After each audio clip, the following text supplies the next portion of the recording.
Bonsoir à tous, bienvenue dans votre émission Sunset, l'émission qui fait le buzz. Heureux de vous retrouver sur Canal 7, votre chaîne panafricaine. Toute l'équipe Sunset est prête à surfer avec vous sur la vague de la bonne humeur. Avec moi, Nikela, Fidji Bagissi, Léa Tsam, Dan Wamba, viendra nous rejoindre Naika Ogula. Au sommaire, sujet d'actualité proposé par Léa Tsam. La rétro-cassette suivie par l'Afrique qui gagne. La revue de presse de Naika Ogula. Beautiful présenté par Fidji Bagissi. Hashtag proposé par Nikela. Puis l'Afrique autrement. Sunset, c'est maintenant. Bonsoir les amis. Bonsoir. Oh, je sens cette énergie. Il y a de la pêche, il y a de la pêche, il y a de la pêche. Eh oui, vous êtes très belle. Merci. Très belle. Merci. Très belle, oui. Comme Vous êtes très belle, Dan Wamba. Merci. Oui, c'est vrai que Dan nous avait avoué qu'il se maquillait beaucoup. Hein? Ou juste un peu, c'est bien ça? Tout petit peu. Et cette Mais vous semaine. aussi, vous êtes beau. Hein. Oh, c'est gentil, c'est gentil. Ah bon, tu Et trouves? cette semaine? Et cette semaine? Qu'est-ce qui se passe cette semaine? Mais cette semaine, écoutez, moi je vais vous dire une chose importante. Il y a le collectif des conteurs africains. C'est la semaine prochaine, le mardi 16 juin, à l'Institut français. Qu'est-ce que c'est pour leur spectacle Il était une fois. En fait, le collectif des conteurs africains mêle à la fois le théâtre de marionnettes, mais aussi des contes traditionnels. Donc j'invite, effectivement, à tout le monde finalement se ruer vers l'Institut français le mardi 16 juin à partir de 17h pour ce spectacle Il était une fois du collectif des conteurs africains. On salue Serval et toute son équipe et vraiment j'encourage toutes les personnes qui apprécient les contes africains à y aller parce que c'est vraiment intéressant. c'est Voilà, et surtout, c'est pas cher. C'est pas cher. Donc c'est à la portée de tous. Mais édifiant. tu vas nous parler de quoi aujourd'hui? Il s'agit, me semble-t-il, de... La signature d'un accord de libre marché qui a été fait en Égypte ce mercredi 10 juin en D'accord, fait. tu nous en parles tout de suite et donc on va passer à sujet d'actualité.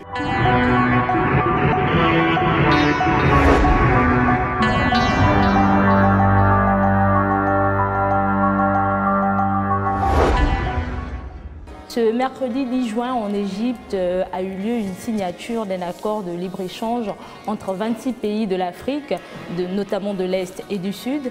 Cette signature va permettre de créer un marché commun au sein de l'Afrique, mais aussi de faciliter les échanges de biens et de services et de marchandises. Donc les avantages de cet accord sont évidemment multiples, à savoir une baisse des prix des biens et des services. Exemple, pour un pays où le litre d'huile est vendu à 1000 francs par exemple, lorsque la concurrence viendra avec son produit, avec un prix moindre, forcément les producteurs locaux vont s'aligner, ce qui va permettre une amélioration des habitudes alimentaires de la population. Mais aussi, on sait très bien que le libre-échange a d'autres avantages. Non seulement il encourage l'économie à être stimulée, en ce sens qu'il permet aux producteurs d'être plus efficaces, car les entreprises vont se spécialiser dans le domaine où ils sont le plus compétents. Mais il faut tout de même rappeler, Léa, que ce traité de libre-échange concerne 26 pays, comme tu l'as si bien dit, mais d'Afrique de l'Est et du Sud. Donc l'Afrique centrale pour l'instant et l'Afrique de l'Ouest ne sont pas concernés. Ils sont concernés dans la mesure où cet accord permettra bien sûr de stimuler les investissements en Afrique. Aujourd'hui, l'Afrique, sa part de marché à l'international, dans le commerce international, est de 2%. Donc avec cet accord, les investissements au sein de l'Afrique vont augmenter. Et bien sûr, la part de l'Afrique va augmenter. Et donc, c'est l'Afrique en général qui gagne, comme on dit. Mais je pense que ça va quand même, la rude concurrence va quand même pousser certaines compagnies à mettre la clé sur la porte. Bien sûr, une concurrence mondiale pour toutes ces entreprises-là au sein du pays, mais c'est depuis 5 ans, je veux le préciser, que les négociations ont été faites, donc plusieurs questions ont été abordées en ce sens-là. Okay. Donc je me dis que les entreprises sont prêtes pour affronter cette concurrence mondiale. C'est génial alors. Non, c'est une belle initiative. Oui, pour encourager aussi le commerce, on va dire régional, c'est important parce que espérons que tout ça, ça permette que les prix puissent aller dans la baisse. Comme ça, on pourra dire qu'enfin les politiques africaines se battent contre la vie chère. D'accord. Ce serait important. Et bien sûr, pour ajouter cette libre-échange, c'est un mécanisme qui va favoriser identifier les obstacles au niveau de la douane et carrément les éliminer. Donc c'est un avantage bien sûr pour ces pays de l'Afrique de l'Est et du Sud que je vous demande s'il vous plaît de féliciter pour cet accord. Oui. Merci Léa. Léa, tu vas rester avec nous. Le temps pour nous de passer à la rétro-cassette. la rétro-cassette qui va effectivement concerner Dan Wamba, qui va nous parler de la semaine nationale de l'environnement, qui s'est tenue le 1er juin. Du 1er au 6 juin 2015. Du 1er au 7 juin 2015. Ah, au 7, hein. Au 7. Très bien, plus 1 alors. Tout à fait. Le thème alors, c'était 7 milliards de rêves, tout à fait. Une seule planète à consommer avec modération. Tout à fait. D'accord, sous le haut patronat de la Direction générale de l'environnement. Alors parle-nous un peu de cette semaine, parce que tu t'es un peu baladé, tu as eu un circuit, tu as fait un circuit. Tout à fait, c'était vraiment quelque chose de passionnant.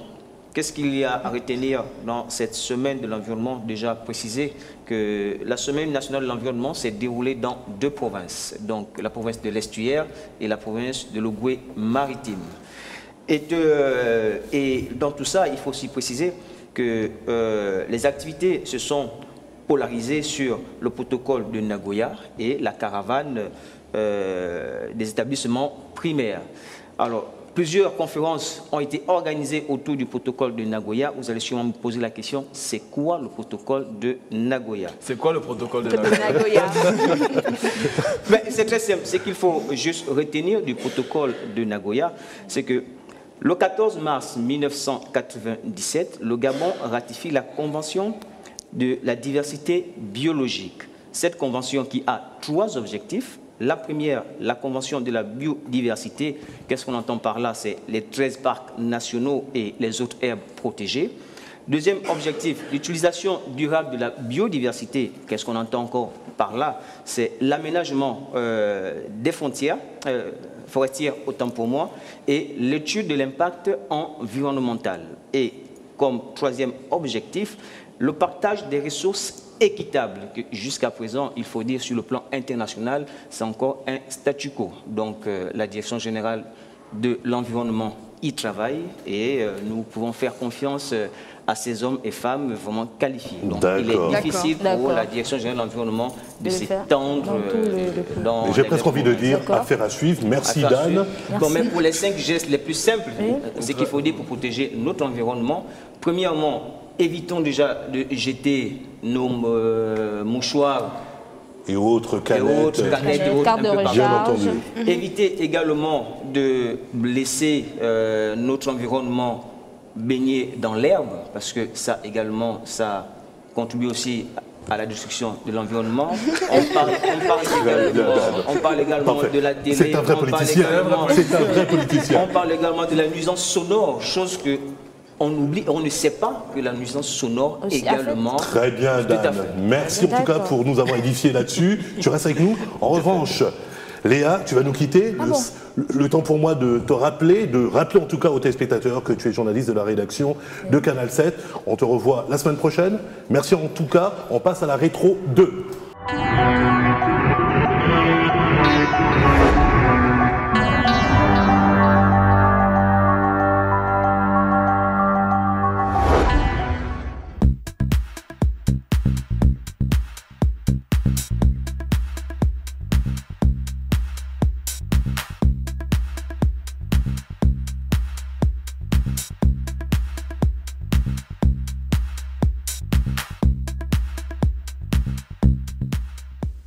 Mesdames et messieurs, bonsoir et bienvenue à l'émission économique Focus Eco. Aujourd'hui, nous allons aborder dans le cadre de l'actualité économique du jour le développement des infrastructures en Afrique, une exigence pour la croissance économique. L'actualité économique juste après cette transition.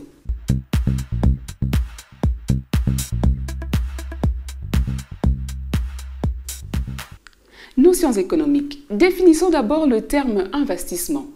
Selon le vocabulaire de la comptabilité nationale, l'investissement ou formation brute de capital fixe, en abrégé FBCF, peut être le fait de différents agents économiques. Pour les entreprises, c'est la valeur des biens durables acquis pour être utilisés pendant au moins 1 an dans leur processus de production.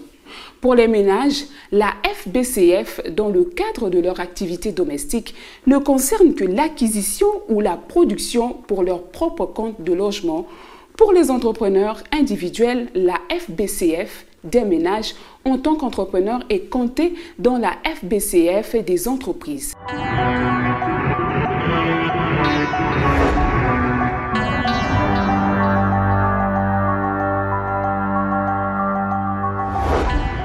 Vient de nous rejoindre Judith Kwendo, qui est journaliste de la rédaction de Canal 7. Bonsoir Judith. Bonsoir Roger. On est heureux de te recevoir sur le plateau. Moi aussi, je suis depuis très contente d'être avec vous. Comme je le disais tantôt, tu es journaliste de la rédaction de Canal 7, mais pas que ça, car tu, effectivement, animes, présentes, fort bien d'ailleurs, le magazine Focus Économie. Alors on t'invite, entre autres pour ça. Qu'est-ce que c'est que Focus Économie? Alors je vais être bref. Focus Économie, c'est juste une émission économique, déjà qui permet à nos téléspectateurs d'avoir un regard économique sur les différents thèmes qui sont abordés dans cette émission. Disons que Focus Économie, c'est une émission d'information très rapide, de type très rapide, souvent sur les secteurs d'activité, les grands secteurs d'activité de l'économie. Voilà, nous prenons des thèmes comme ça. Dans mon émission, en général, j'essaie d'être terre à terre un peu pour faciliter la compréhension au niveau de nos téléspectateurs qui nous suivent. Si je comprends bien, tu vulgarises quelque part l'économie pour qu'elle soit plus digeste. Voilà, en général, les gens, quand ils entendent l'économie, ils ne sont pas trop intéressés. Beaucoup ont l'habitude de me dire, mais tu emploies souvent des grands termes parce qu'on a changé au fait l'émission. Au début, je parlais un peu des faits économiques, des brefs, des notions au niveau international et aussi l'Afrique. Et c'était trop académique, quoi, trop économie, et les gens se plaignaient. Et là, je suis un peu revenue, parce que l'émission s'est arrêtée à un moment, on faisait juste des rediffusions. Là, je suis un peu revenue sur les notions vraiment terre à terre de l'économie, pour faciliter la compréhension à nos téléspectateurs. Et tu as de bons retours par rapport à ça?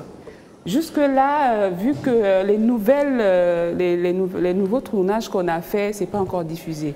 Donc, jusque-là, je n'ai pas encore de retour par rapport à ça. Mais nous, déjà, on peut témoigner, parce que je pense que chacun d'entre nous avons vu Focus Économie, que tu présentes fort bien. Je ne le dis pas parce qu'elle fait partie de la famille de Canal 7. Loin de là, bien au contraire. C'est très bien. Tu as su trouver, me semble-t-il, l'angle. Et je trouve que c'est très bien fait. Qu'est-ce que vous en pensez? Le premier numéro que j'avais vu, c'était sur Tony et Lomelo.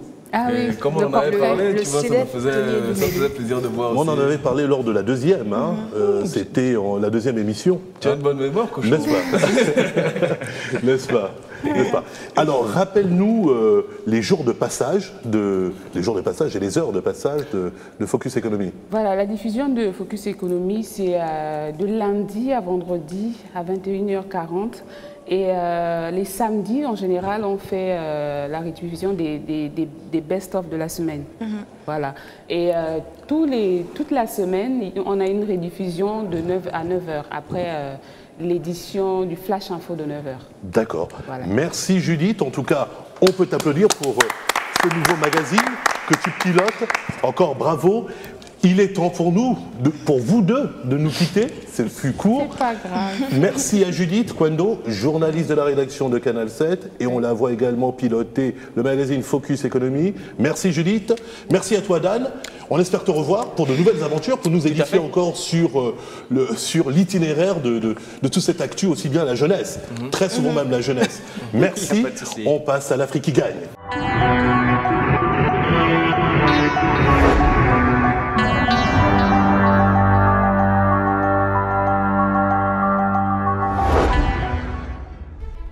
IFAGE, premier institut privé spécialisé en assurance en Afrique francophone, offre aux étudiants une double diplomation avec l'École supérieure d'assurance de Paris et un diplôme reconnu par le CAMES. La licence et le master de IFAGE entraînent la délivrance automatique par l'ESA de Paris de son bachelor et de son MBA manager de l'assurance. IFAGE offre également une formation continue aux professionnels de l'assurance. IFAGE dispense une formation pour la licence professionnelle en actuariat, en gestion du patrimoine et en comptabilité, audit, contrôle de gestion. Le cursus d'études se déroule entièrement à IFAGE Dakar sous l'administration d'un personnel attentionné dans un environnement paisible et propice aux études.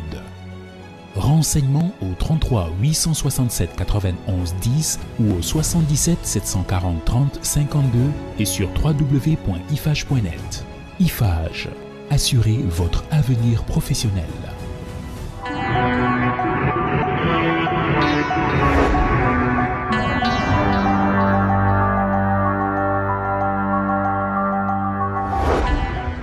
De retour sur le plateau Sunset, vient de nous rejoindre Mademoiselle Rokhaya Kandji, responsable de la cellule assurance qualité à IFAGE. Merci Rokhaya d'être parmi nous. Et nous avons Jules Ondo, qui est lui responsable de la gestion des étudiants à GBC Gabon et qui est l'un des représentants de GBC International. Mais une fois n'est pas coutume, pour le coup, nous allons commencer par Monsieur Ondo. On va peut-être garder la meilleure pour la fin, pour faire plaisir à madame, c'est une dame. Alors on aimerait un peu, merci déjà d'avoir accepté notre invitation et d'avoir accepté le plateau de Sunset pour nous parler de GBC International. Qu'est-ce que c'est? GBC est d'abord très ravi d'être sur ce plateau. Merci. Bon, GBC c'est Global Business Center. Alors, votre réel partenaire d'affaires en Afrique. Alors, GBC, c'est 3 domaines d'activité. Les évacuations sanitaires, l'assistance aux étudiants en Afrique du Sud et au Sénégal. 3e domaine d'activité qui est en étude et qui n'est pas encore lancé, c'est assistance funèbre. Alors, le domaine qui nous emmène aujourd'hui, c'est l'assistance aux étudiants. D'accord. Assistance aux étudiants en Afrique du Sud et au Sénégal. Alors, l'assistance se fait de manière globale, où les étudiants qui veulent aller étudier en Afrique du Sud ou encore au Sénégal se rapprochent de GBC. GBC les aide de manière intégrale au niveau des écoles, des logements et tout ce qui peut suivre de manière administrative. Alors, aujourd'hui, dans ce partenariat, que GBC, qui se veut un réel partenaire pour l'Afrique, a signé avec plusieurs établissements au niveau du Sénégal et l'Afrique du Sud. Aujourd'hui, pour matérialiser ce partenariat, nous avons une école au Gabon qui vient présenter son produit et qui vient également, pour davantage grandir le domaine éducatif entre ce partenariat Sénégal-Gabon, c'est l'IFAGE. Très bien, je vois que la transition est toute faite. Merci, Monsieur Jules Ondo. Justement, la transition, comme je le disais, est toute faite car nous avons Rokhaya Kandji. Je le rappelle, Rokhaya Kandji qui est responsable de la cellule qualité à IFAGE. Rappelons également que IFAGE est le premier institut de formation en assurance et gestion en Afrique francophone. Merci d'être là, Rokhaya. C'est très gentil d'avoir accepté notre plateau, Sunset, on est vraiment ravis. Alors, Rokhaya, quel est votre rôle en tant que responsable de la cellule qualité au sein d'IFAGE? D'accord. Déjà, je remercie mon partenaire GBC pour l'entrée. Je vous remercie aussi pour cette très belle introduction. Merci. Donc, je me représente, je m'appelle Mademoiselle Rokhaya Kandji. Je suis la responsable de la cellule interne assurance qualité de IFAGE. Donc en fait, moi, mon travail consiste à un peu établir tout ce qui est procédure, donc tout ce qui est conformité par rapport à ce qu'on appelle règlement, à tout ce qu'on appelle interne, tout ce qui est évaluation interne et externe de l'Institut. Avant qu'on puisse avoir des accréditations nationales ou internationales, je me charge un peu de tout ce qui est gestion des procédures à l'interne. Donc je veille aujourd'hui aux applications des procédures qui sont décrites dans le manuel de procédure, comme dans toute entreprise, mais aussi dans le manuel de qualité. Aujourd'hui, je veille à ce que tout ce qui est fait, donc d'amont en aval au sein de l'entreprise, donc de l'école, de l'admission à l'insertion de l'étudiant au sein de l'entreprise, je veille à ce que cette procédure-là soit conforme. D'accord. Alors, juste pour préciser, oui. IFAGE, c'est Institut interafricain de formation en assurance et en gestion des entreprises. Okay. Alors, justement, on aimerait un peu être édifié sur cette école. Voilà. Alors, parlez-nous de cette école, de cet institut IFAGE. Voilà. Donc, en sus déjà de mes activités en tant que responsable qualité, je me charge aussi du recrutement des élèves au niveau de l'Afrique centrale et aussi des partenariats au niveau national et international. Parce que comme vous le savez aujourd'hui, nous avons presque toutes les compagnies d'assurance partenaires au sein de notre école. Donc, ce qui nous permet aujourd'hui d'avoir un taux d'insertion professionnelle de plus de 100%. Aujourd'hui, à la sortie de nos étudiants, même avant qu'ils ne sortent en licence ou en master, on peut les insérer dans les compagnies d'assurance ou dans les cabinets de courtage parce qu'ils ont une formation technique. Aujourd'hui, nous dispensons une formation. Depuis 6 ans, nous étions spécialisés dans un seul domaine, c'était la formation en assurance, en licence et en master. Mais à la rentrée prochaine, en octobre, nous envisageons d'ouvrir 3 nouvelles filières qui sont l'actuariat. Comme vous le savez, les actuaires, c'est eux qui conçoivent les produits d'assurance, seront le premier pays en Afrique francophone à faire cette formation en licence. Même chose pour la gestion des patrimoines et la comptabilité ou des contrôles de gestion. Donc toutes ces 3 nouvelles filières sont réservées aux matières scientifiques. En ce qui concerne l'assurance, toutes les séries sont éligibles. Donc, que ce soit ingénieur, technicien, gestionnaire, vous pouvez venir pour faire de l'assurance. Très bien. Nick, tu voulais réagir? Bon, vraiment, là, je suis déjà édifié parce que c'est comme si... Oui, en fait, c'est mieux qu'à l'apparat. C'est mieux qu'à l'apparat. C'est en vrai et c'est devant nous, c'est en 3D. Je peux me la toucher. Oui. Voilà, c'est réel. Je voulais savoir, votre corps professoral, il est constitué de quoi? C'est des professionnels ou c'est uniquement des professeurs? Voilà. Donc, comme nous avons une formation spécialisée, donc technique. Aujourd'hui, notre corps professoral est composé à plus de 90% des professionnels qui sont soit dans les compagnies d'assurance, qui sont au sein des cabinets de courtage, ou bien qui sont au niveau des différentes directions des assurances. Aujourd'hui, ce qui veut dire qu'il y a une réelle adéquation entre la formation et l'emploi. Donc, on peut dire que le matin, ils font toutes les matières d'ordre général, et l'après-midi, ils font tout ce qui est technique. Donc aujourd'hui, ils sortent, comme on dit, des produits clés en main opérationnels. Donc si j'ai bien compris, IFAGE tisse des partenariats avec des entreprises, notamment en assurance ou autres, c'est bien ça? Voilà, c'est ça. Et à partir de là, donc finalement, c'est pour ces étudiants, ces futurs professionnels, c'est du sur-mesure. C'est du sur-mesure. Mais alors, ma question est, IFAGE, quel est le plus d'IFAGE? Qu'est-ce que IFAGE propose en plus que d'autres n'ont pas pu faire ou que d'autres ne proposent pas? Notamment, quel type de programme et surtout pour quel déboucher? Parce qu'on est toujours confronté à ce même problème. Voilà. Déjà, nous, ce qu'on a comme plus, c'est le fait qu'on soit spécialisé dès le départ. Parce qu'aujourd'hui, on a besoin d'être spécialisé en quelque chose. Vous sortez cadre supérieur en assurance, vous sortez actuaire, vous sortez comptable. Aujourd'hui, on a besoin des personnes qui sont opérationnelles juste après avoir obtenu leur diplôme. Ce qui permettra aujourd'hui, dès la licence, de pouvoir avoir un stage rémunéré. Donc, à long terme, des contrats, donc vous serez une charge en moins pour les parents. Voilà. En plus de ça aussi, il y a des matières d'innovation aujourd'hui, comme l'actuariat. Beaucoup de personnes ne savent pas ce que c'est, mais c'est aujourd'hui l'un des métiers les mieux rémunérés au monde.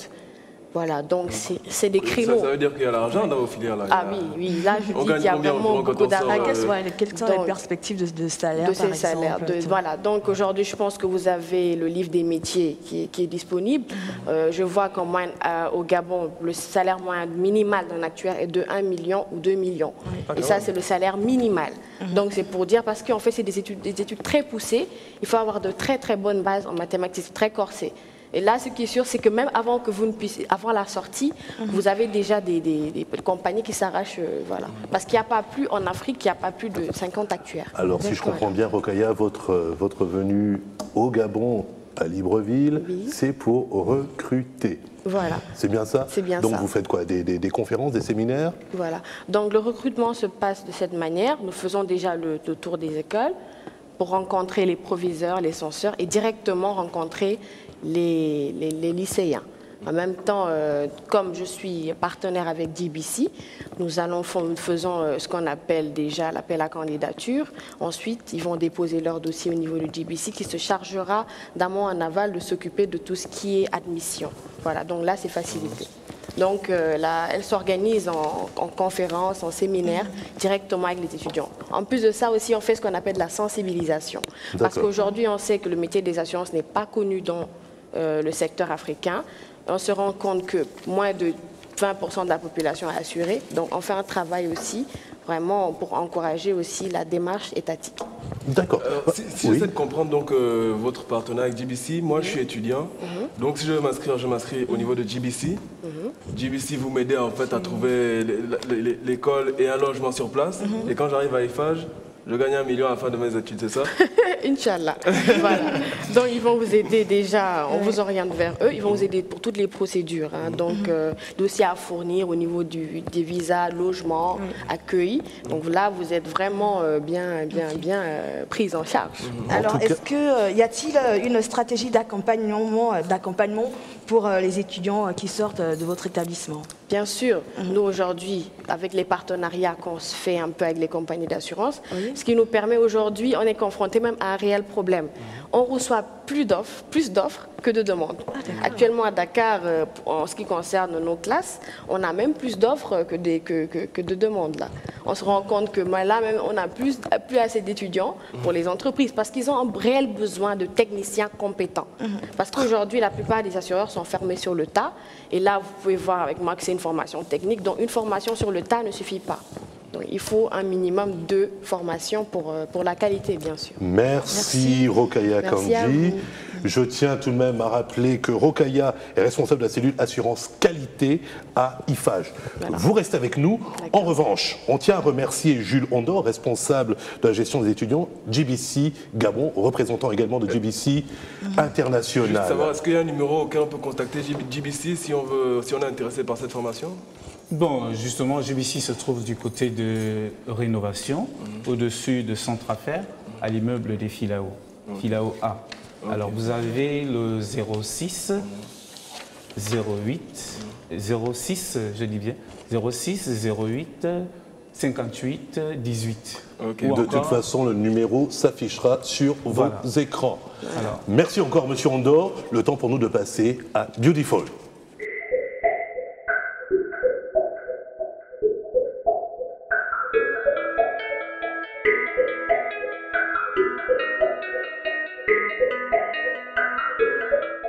Rose, rouge, blanche, la couleur des fleurs est très importante en termes de signification et de langage. Le nombre et les combinaisons aussi. Par exemple, dans le langage amoureux, un bouquet de 12 roses rouges est une demande en mariage. Une rose rouge entourée de fleurs multicolores signifie que vous déclarez votre flamme d'une manière très subtile. Bonjour Fidi. Bonjour Atifa, comment vas-tu? Ça va et toi? Très bien, merci de me recevoir. Bien sûr, c'est chez toi maintenant. Merci, et je me posais la question en fait, quel est le nom de cette fleur? Je n'ai jamais vu. Non, c'est une lys. C'est une lys. L-Y-S. C'est une lys, voilà. On l'offre à quelle occasion? C'est déjà une fleur de roi pour aller dans le côté religieux. On l'offre pour des occasions spéciales, en fonction du sentiment qu'on veut exprimer, du respect, de la grandeur, ainsi de suite, de l'amour aussi, pourquoi pas. Sous une autre forme, bien entendu. Sous une autre forme, bien entendu. Dis-moi, qu'est-ce qui t'a inspiré à ouvrir ce joli petit endroit floral? Voilà, mon histoire des fleurs, avec les fleurs, ma passion pour les fleurs, je les tire de ma tendre enfance et tout, parce que ma maman est très passionnée des fleurs à la base, et donc c'est un peu un big up à elle pour remémorer ces moments, voilà, et pouvoir les partager avec ma fille aussi demain, quoi. Ouais, transmission de valeurs, de passion, ainsi de suite, de façon à ce qu'elle puisse aussi raconter elle à ses enfants demain, qui j'espère mes petits-enfants. On l'espère. Ouais. Et pourquoi offrir des fleurs? C'est important, c'est vraiment pas dans notre culture. Pourquoi on offrirait des fleurs? On offrirait des fleurs pour exprimer des sentiments, pour remercier, pour pardonner, pour partager, pour dire oui, pour marquer sa satisfaction. Souvent aussi pour négocier des contrats, pourquoi pas. Mais on ne peut pas dire que ce n'est pas culturel dans la mesure où jusqu'ici, toutes les personnes à qui nous avons livré des bouquets de fleurs, qui n'en avaient jamais reçu avant, en sont sorties vraiment émues, et elles ont pris l'habitude aussi désormais d'en offrir. Ou alors d'en avoir pour elles. Parce qu'on peut s'acheter des fleurs pour les mettre dans sa maison, et puis voilà. Bien sûr. Et en toutes circonstances, on offre des fleurs, on n'a pas besoin d'attendre forcément des événements comme la Saint-Valentin, la fête des mères. Bien sûr, du moment comme je sais, on a même un calendrier floral là, elle pousse toute l'année, donc il y a une multitude de variétés. À coup sûr, ici, on ne va pas trouver toutes les variétés, mais nous efforcerons en avoir les fleurs par saison en fait. Donc on offre des fleurs à tout moment de l'année. en fonction de ce qu'on veut exprimer. Parce que si certains attendent la Saint-Valentin pour exprimer leur amour, d'autres n'attendent pas le 14 février pour exprimer leur amour. On peut offrir une rose chaque semaine à sa dulcinée ou à son compagnon, ainsi de suite. Donc, comme je te disais, Fiji, là au passage, on reviendra, tu vois, ça c'est un petit bouquet. Quand je parlais de bouquets exotiques, ici par exemple, on a de la gypsophile, on a de la fougère qui est locale, et puis on a toutes nos roses avec toutes ces teintes-là. Et la liste que tu avais déjà rencontrée auparavant, je regarderai, j'ai des listes blanches encore. Quand elles arrivent chez nous, elles ne sont pas déjà ouvertes. Je vais te montrer tout à l'heure dans la chambre froide. Et là, ce sont le bambou en fait. Ça, c'est un bouquet qui est encore en train d'être façonné. Voilà. Nous utilisons un cylindre à l'intérieur dans lequel il y a de l'eau en fait. Voilà, elles sont déjà à nous. Je te dirai aussi comment tu pourras entretenir tes fleurs. Donc c'est ici dedans que nous conservons nos fleurs quand nous les recevons, parce qu'elles doivent être conservées quand même en milieu froid. Ok. Donc ici dedans, ouais, c'est voilà, c'est la température des fleurs. On utilise cet appareil-là. On est à 18, mais à l'extérieur, on est souvent à 7 ou bien au-delà. Donc là, nous avons nos lisses. Ce sont des lisses. C'est comme ça qu'elles arrivent. Elles arrivent, elles sont fermées. Elles sont fermées et elles s'ouvrent au fur et à mesure. Tu vois, là, nous avons nos orchidées que tu dis. Voilà, super. Voilà. Donc les orchidées, elles sont offertes à des personnalités pour des occasions particulières. L'orchidée, déjà, voilà. Déjà, on offrirait par exemple à un invité de marque des orchidées pour lui montrer qu'effectivement, on lui donne un certain respect.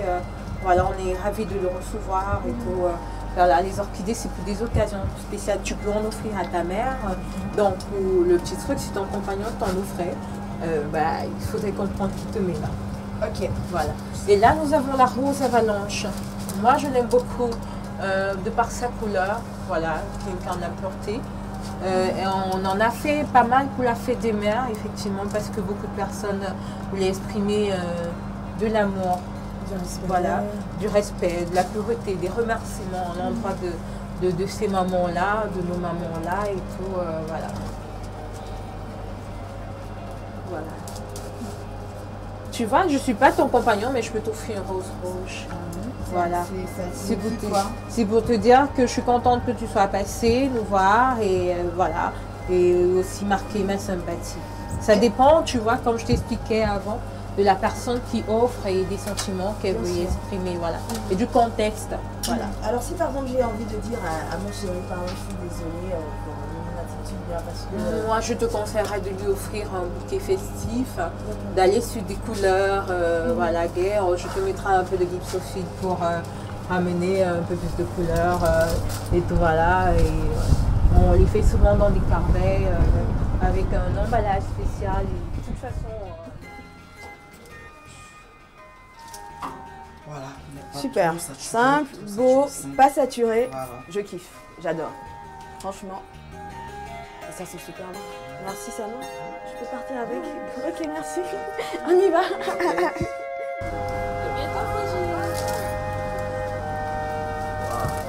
C'est joli, non? N'est-ce pas romantique comme reportage? C'est très joli, alors offre-nous des fleurs.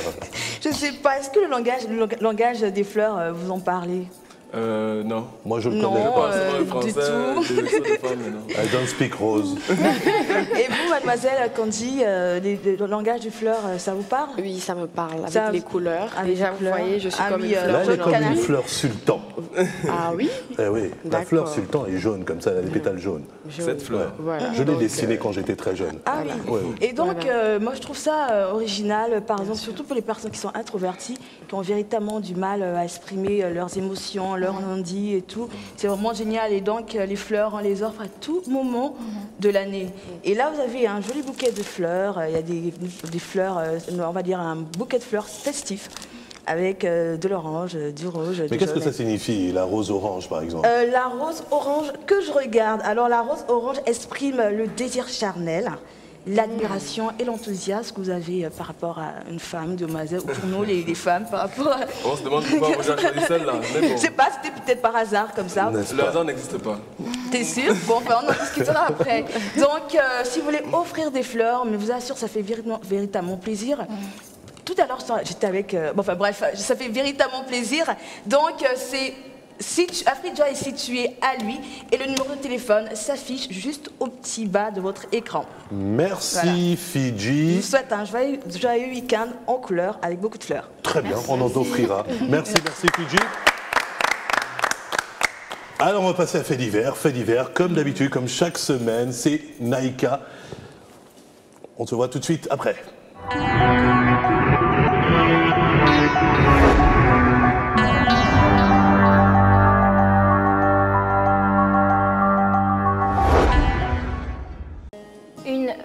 De 2 ans, Euphrasine Tam, a été éventrée mercredi dernier à Kembo, quartier populaire de Libreville, par un trio d'éventreurs satanistes, source de l'hebdomadaire Fait divers.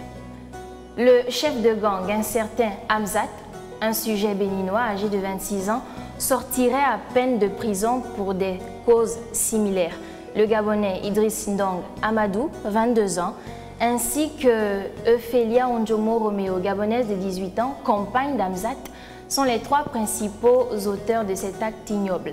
Ce vendredi matin, à l'hôpital SOS Médecins de Libreville, parents, amis et autorités civiles et politiques se sont succédés tour à tour au chevet du lit de la petite Euphrasie pour réconforter la fillette, visiblement choquée par les événements. Tout le monde se pose alors la question de savoir que s'est-il réellement passé ce mercredi. Selon une source familiale, il est précisément 15h20 dans les parvis de Nkembo lorsque les parents d'Euphrasie, Nelly Ada, ainsi que Richard Ovonundo, tous deux handicapés, sourds-muets, constatent la disparition de leur enfant. Les bourreaux vont profiter de l'inattention des parents pour extirper de la cour commune la fillette afin de commettre l'acte immoral qui consistait à la dépécer vivante tel un gibier. Ma foi, tout au long de cet acte ignoble, la petite Euphrasie se tortillait de douleur, criant à l'aide sans que personne ne l'entende, car les 10 satanistes l'étouffaient pour ne pas attirer l'attention des voisins pendant qu'ils l'éventraient à l'aide d'une arme blanche. Conduite d'urgence à l'hôpital, parce que bien avant que la famille s'est mise à chercher le corps de la petite Euphrasie, c'est finalement l'oncle qui a fini par retrouver le corps de la fillette sous le lit, la tête totalement dépecée de ses cheveux, le ventre fendu, pouvait laisser apercevoir les intestins. Moi je tiens d'abord, compte tenu de ce fait divers, à souligner la bravoure et la promptitude avec laquelle les médecins d'SOS Médecins, les chirurgiens d'SOS Médecins ont sauvé la vie de la petite Euphrasie. Je rassure tous les téléspectateurs qui nous suivent que la petite Euphrasie a bel et bien été sauvée et n'a pas succombé à ses blessures. Voilà un fait divers, ma foi, qui me meut et qui me fait encore sortir un carton rouge, qui m'alerte parce que je me dis de tels agissements de notre pays ne devraient plus être enregistrés. Donc, un cas pareil doit être condamné avec la plus ferme énergie. Les 10 commanditaires seront présentés lundi prochain au parquet. Pour l'instant, ils sont retenus en garde à vue dans les jours de la police judiciaire. Voilà. Je pense que ce sont les exécutants qui vont être traduits devant la justice. Justement. Est-ce qu'on sait qui sont les commanditaires? Bien sûr, le commanditaire, en fait, c'est Hamzat, le sujet béninois, qui est la tête du groupe qui a monté tout ceci, qui va être conduit au parquet lundi, ainsi que ses associés. Écoutez, c'est assez douloureux. C'est douloureux, c'est triste. Je tiens à préciser aux téléspectateurs que pendant que ce fait divers s'est produit mercredi en Kembo, je m'y trouvais le jeudi pour justement aller recueillir les informations itinérentes à ce sujet. Bon, en tout cas, on souhaite un prompt rétablissement à la petite... Elle se remet petit à petit de... Euphrasie, c'est bien ça? Euphrasine Tam, justement. Euphrasine Tam, donc âgée de 3 ans. Âgée de 2 ans. De 2 ans? De 2 ans. Ah, d'accord. Voilà, je tiens à remercier d'ailleurs les parents et l'oncle qui m'ont permis d'obtenir de plus amples informations. Très bien. Mais en tout cas, on souhaite un prompt rétablissement, une fois de plus, à la petite Euphrasie de 2 ans. Merci Naïka. Je vous en prie. Ouais, c'est... Tu restes avec nous, on passe à hashtag.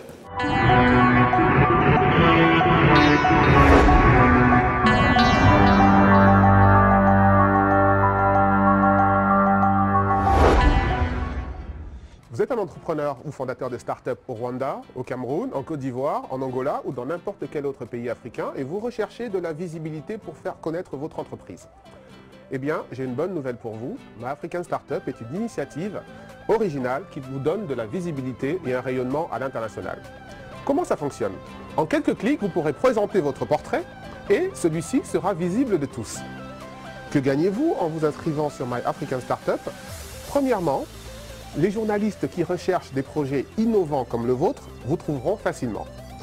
Deuxièmement, des investisseurs recherchent des projets actuellement en Afrique. C'est une opportunité extraordinaire pour vous. Enfin, nous allons organiser des événements réguliers pour que vous puissiez rencontrer d'autres entrepreneurs et faire du networking. Plusieurs partenaires ont rejoint l'initiative My African Startup, notamment la Banque africaine de développement qui nous soutient, HEC Paris. Alors, qu'attendez-vous pour vous inscrire? Alors, je vais vous parler de l'événement My African Startup qui s'est déroulé le 26 et 27 mai dernier à Abidjan. Il a été initié par Christian Camayo, que l'on a vu dans la vidéo, qu'on a pu voir, constater. Et c'est la 2e édition. Alors, c'est quoi? C'est une rencontre annuelle entre toutes les startups africaines. C'est un événement ouvert à tous. Ça s'est déroulé et justement, ils ont ouvert cet événement pour aller contre le manque de visibilité et le manque de financement que rencontrent les jeunes entrepreneurs africains. De là, ils ont rencontré des médias internationaux, des grands dirigeants africains et ils ont eu le soutien de la BAD, HEC Paris et plein d'autres partenaires pour pouvoir organiser cet événement qui s'est déroulé. Ça s'est très bien passé. Alors cette année, il y avait 300 inscrits.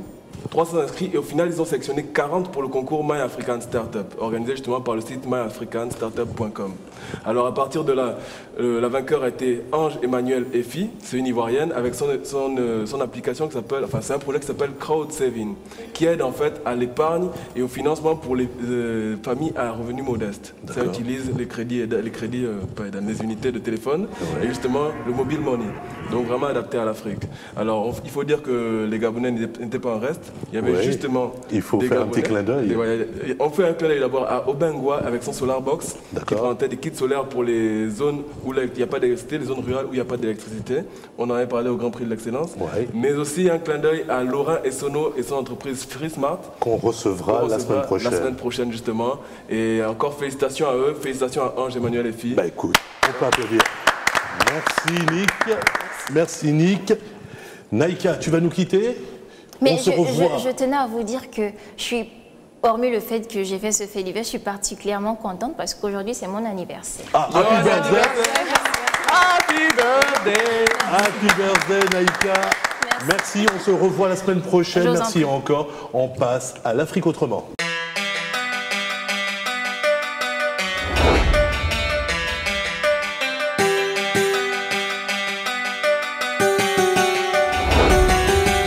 Albinos et parents d'albinos du Gabon, ceci vous concerne. Dans le cadre de la célébration de la Journée internationale de sensibilisation à l'albinisme, l'association de lutte pour le bien-être des albinos organise ce samedi une journée de sensibilisation sur les problèmes des albinos et les solutions qui s'imposent. Au programme, une conférence débat sur les problèmes de santé, de stigmatisation et d'insertion sociale des albinos avec des experts en la matière. Un défilé de mode avec des mannequins albinos. Des prestations avec, en invité spécial, l'artiste C-Chef, la relève du hip-hop et bien d'autres. Vous êtes tous invités à ce samedi 13 juin à la salle des Ruisseaux, 6 à Atonga Bay, ancien musée de la forêt. Partenaires Sobraga, Gabon Télévision, le Conseil national de la jeunesse, Frontro Images, Yesglad Design, Canal 7, Télé Africain, le lycée privé à Ouassi, Urban FM, Africain numéro 1, TV+, et TVS. Infoline 02 50 22 22. Venez nombreux, être albinos n'est pas une fatalité.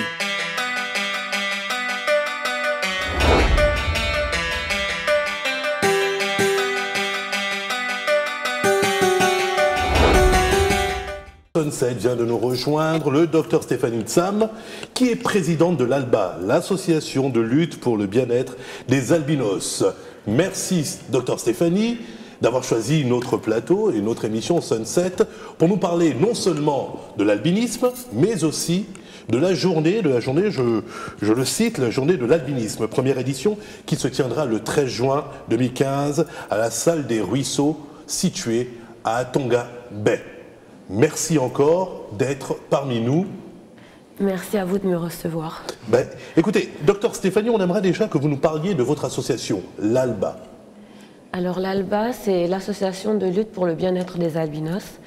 C'est une association qui œuvre depuis 2014 à inculquer aux gens comment vivre l'albinisme de manière épanouie et comment ne pas mourir des méfaits que l'albinisme engendre. D'accord. Alors, vous me tendez la perche, hein. Qu'est-ce que l'albinisme? C'est important de le savoir. Et une autre question, est-ce une maladie? Alors, pour faire simple, on va dire que c'est un problème de peau qui se caractérise par l'absence de couleur, qui a un certain nombre de conséquences. C'est-à-dire la peau est sans couleur, donc sans défense contre le soleil. Et l'absence de défense contre le soleil expose au vieillissement précoce et au cancer de la peau. Le manque de couleur a aussi comme conséquence une mauvaise acuité visuelle. Donc les albinos sont des personnes qui voient mal et que les lunettes n'aident pas beaucoup. Donc ce problème ne peut être corrigé d'aucune autre façon par rapport C'est-à-dire que quand on porte des lunettes et qu'on est albinos, ça a des intérêts que l'on doit connaître, parce que les lunettes, il y a des anti-ultraviolets qui protègent l'œil contre les agressions du soleil. Il y a le fait que comme l'œil voit mal, le fait d'agrandir l'image, ça permet de voir mieux, mais il ne faut pas s'attendre à ce qu'un albinos qui porte des lunettes retrouve une acuité visuelle correcte. Alors, docteur Stéphanie, quels sont les obstacles rencontrés par les albinos? Le principal obstacle, c'est la stigmatisation qui est due à l'ignorance de notre problème. Parce que puisqu'on fait peur à tout le monde, on a du mal à s'occuper de résoudre nos problèmes puisqu'on est occupé à se défendre contre les agressions de l'ensemble des gens qui ne comprennent pas ce que nous sommes. Très bien. Et comment avez-vous fait, vous, pour passer au-delà justement de ce regard des autres, si je peux l'appeler comme ça? Je ne suis pas passée au travers, j'ai fait comme la plupart des albinos. J'ai eu des parents qui m'ont défendue et quand j'ai grandi, je me suis défendue. Alors moi j'aimerais savoir quelles sont les actions mises en œuvre pour lutter ou du moins pour prévenir les différents cancers qui peuvent arriver. La première chose qu'on fait, c'est qu'on explique aux gens ce qu'ils sont. Parce que beaucoup d'albinos ne savent pas ce qu'ils sont. Ce sont des gens qui vivent sans couleur. D'où le fait qu'on ait écrit un livre qui s'appelle « Vivre sans couleur ». Et quand les gens savent ce qu'ils ont, ils savent qu'il faut se prémunir de leur ennemi principal, le soleil. Qu'il faut se prémunir de l'ennemi commun, la croyance populaire qui invente tout un collège de mythes qui favorisent les problèmes, surtout les carences alimentaires, parce qu'il y a beaucoup de croyances alimentaires qui emmènent beaucoup d'interdits alimentaires, dont des aliments qui sont bons pour nous. Et c'est pour ça que, par exemple, on vous dira qu'un albinos ne doit pas manger d'ananas, ni de niembois, ni de sauce rouge, alors que ce sont des aliments qui sont remplis, par exemple, de vitamine A, les aliments qui sont colorés en rouge-orange. Et la vitamine A, c'est important pour l'œil. La vitamine E qui est dans les noix de palme, c'est important pour prévenir le vieillissement cutané. Pareil pour les fruits et légumes. Ils sont pleins de vitamines qui sont des antioxydants. Les antioxydants sont d'abord des anticancéreux, ensuite des antiradicaux libres qui, eux, sont des anti-vieillissement prématuré. Notamment des fruits rouges, il faut le préciser. Les fruits rouges, pour certaines vitamines, mais les fruits en général pour toutes les autres. Parce que la vitamine C améliore l'élasticité de la peau, la vitamine E améliore le renouvellement cellulaire, le sélénium améliore la cohésion des cellules des couches superficielles de la peau. Chacune a sa mission et le fait de ne pas manger de fruits et de légumes parce qu'on les accuse de X ou Y déjà qu'on a des problèmes, quand on nous empêche encore de manger ce qui nous soigne au quotidien, ça aggrave notre situation. Et c'est ce que vous allez essayer d'expliquer, excuse-moi. Non, je t'en prie, vas-y. Que vous allez essayer d'expliquer durant la journée de l'albinisme qui va se dérouler le 13, le 13 juin. Oui, oui. C'est-à-dire que on pratique un recensement systématique en faisant comment dire, du recensement sauvage dans la rue, en faisant des appels à la radio, mais au cours de la journée internationale qui a lieu le 13, c'est une sorte de fédération des associations d'albinos qui ont eu un écho auprès des Nations Unies qui a décidé que le 13 juin, on allait partager avec le reste du monde nos problèmes parce que la discrimination, c'est le principal problème. La discrimination crée tout ce qui se passera plus tard. Mais vous me tendez une perche, docteur Stéphanie, justement, par rapport à la discrimination. Votre école, bon, est-ce que vous avez des cas d'albinisme? Non, pas encore. On n'en a pas des cas, mais bon, je pense que ce n'est pas une maladie, c'est des êtres humains comme vous et moi. Donc, j'ai eu à faire déjà mon parcours scolaire ici, à Immaculée Conception. Donc, j'étais dans la même classe qu'une albinos. Mais bon, ça ne m'a jamais dérangé parce qu'on partageait des goûters, on faisait tout ensemble. Et je ne voyais pas de problème par rapport à ça. À Dakar aussi, il y a une association qui s'appelle Care Albinos, dont une grande chanteuse qui est dans le groupe Takeifa est la présidente. Et ils font des choses vraiment très bien. Ils font des tournées mondiales, elle chante, elle n'a pas de souci. Donc, il faut vraiment qu'on fasse tomber cette... Bien sûr, d'où cette journée du 13 juin. Ce qu'elle dit, c'est très symptomatique de ce qu'on veut montrer. Bien sûr. Tous les gens qui ont croisé des albinos au cours de leur parcours n'ont pas de problème avec l'albinisme. C'est ceux qui ne savent pas ce que c'est. Quand on en a eu un dans la classe, on ne se rend pas compte que c'est un problème. C'est quand on ne sait pas ce que c'est qu'on en a peur. Donc nous, ce qu'on cherche, c'est être vu pour que les gens comprennent qu'il n'y a rien de particulier. Plus on est vu, moins on fait peur. Bien sûr. Donc c'est un peu ça. Ce qu'elle dit, c'est vraiment ça qu'on recherche. Très bien. Merci, docteur Tsam Ngwa. Je rappelle tout de même que vous êtes présidente de l'ALBA, association de lutte pour le bien-être des albinos, et qu'il y aura une journée qui se tiendra le 13 juin 2015 à la salle des fêtes Les Ruisseaux, située à Tonga Bay. Là, j'entends le son de la semaine. Et oui, c'est déjà la fin de notre émission. Excusez-moi, Roger, rapidement, je vous offre ces fleurs pour le combat que vous menez au sein de votre C'est vraiment gentil. Merci. Un grand merci à nos invités, Rokaya Kandji, responsable de la cellule Assurance Qualité à IFAGE, Jules Ondo, responsable de la gestion des étudiants à JBC Gabon, Dr Stéphanie Tsam Ngwa, présidente de l'ALBA, association de lutte pour le bien-être des albinos. Merci à Nick, Fidji, Léa, Dan, Naïka et Judith Kwando, mais également à l'ensemble des équipes techniques, Chazando à la réalisation. Merci à vous d'être de plus en plus fidèles à Canal 7, votre chaîne panafricaine. Et n'oubliez pas, la télé, c'est que du bonheur. À la semaine prochaine, merci. On continue à soigner, avec la jalousie